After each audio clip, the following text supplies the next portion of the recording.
उज्जैन में सिंहस्थ 2028 की तैयारियां जोरों पर हैं और सिंहस्थ में प्रशासन के सामने एक बड़ी चुनौती है क्राउड मैनेजमेंट। ऐसा अनुमान है कि इस बार करीब 30 करोड़ से ज्यादा श्रद्धालु उज्जैन पहुंच सकते हैं।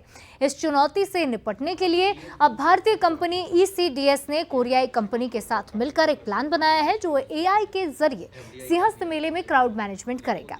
ECDS के डायरेक्टर राजेश भारद्वाज ने बताया कि AI के जरिए मेले का रियल टाइम डेटा एनालिसिस किया जाएगा, जिससे श्रद्धालुओं की आवाजाही, स्नान और दर्शन करने में कितना समय लग रहा है, घाटों और महाकाल मंदिर क्षेत्र में भीड़ की निगरानी कैसी रहेगी, AI तकनीक और कैमरों साथ ही साथ सेंसर के जरिए इन तमाम बातों का इंतजाम किया जाएगा। बहुत ही क्लोज तरीके से फोकस कर रहे हैं क्योंकि आध्यात्म की नगरी उज्जैन अब आध्यात्म के साथ साथ में इन्वेस्टमेंट को लेकर भी देश भर में अपनी एक अलग पहचान रख रही है।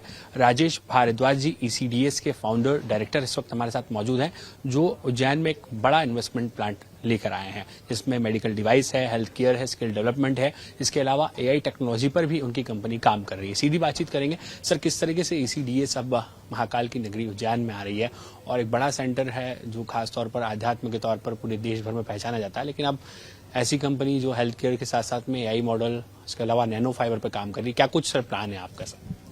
जय श्री महाकाल। मेरा सौभाग्य है कि हमें ये अवसर प्राप्त हुआ कि हम महाकाल की नगरी उज्जैन के अंदर ऐसा कोई संयंत्र लगाने का हम सोच भी पाए। 2028 में सिंहस्थ होना है, कैसे आप देखते हैं? क्राउड मैनेजमेंट एक बड़ा चुनौती कहीं न कहीं रहेगा, प्रशासनिक दृष्टिकोण से देखा जाए या फिर पुलिस के नजरिए से, कैसे इस पर जो है वो आपकी टीम काम कर रही है और आपने इसको लेकर एक प्रपोजल भी साफ तौर पर प्रशासन को दिया? क्राउड मैनेजमेंट एक बहुत ही यूनिक सब्जेक्ट है। क्राउड मैनेजमेंट में जब आप एक मॉब साइकोलॉजी की बात करते हैं, जब आप एक क्राउड को ऑब्जर्व करते हैं, तो घटना घटित होने से पहले उनके आप अगर जेस्चर्स को, अगर आप उनके बिहेवियर को ऑब्जर्व कर लें तो शायद हम उन चीजों को घटित होने से रोक पाएंगे। तो हमारी टेक्नोलॉजी में, क्योंकि हम फेस रिकॉग्निशन के तहत, face recognition with the moving object, मतलब चलते हुए आदमी के हम एग्जैक्टली आइडेंटिटी को हम बिल्कुल पिन पॉइंट करके रिकॉग्नाइज कर सकते हैं विद द 99.9% एक्यूरेसी। तो हम ये समझते हैं और हम प्रयास कर रहे हैं कि जो क्राउड मैनेजमेंट हो उज्जैन सिंहस्थ के दौरान, क्योंकि लाखों करोड़ों लोग एक ही समय के ऊपर वहां पर आएंगे। प्रशासन ने बहुत अच्छा काम किया है। चौड़ीकरण का जो एक प्रोजेक्ट अभी उज्जैन में ऑलरेडी शुरू हो चुका है, तो काफी अच्छे प्रयास प्रशासन ने लिए under the leadership of honourable chief minister doctor Mohan Yadav.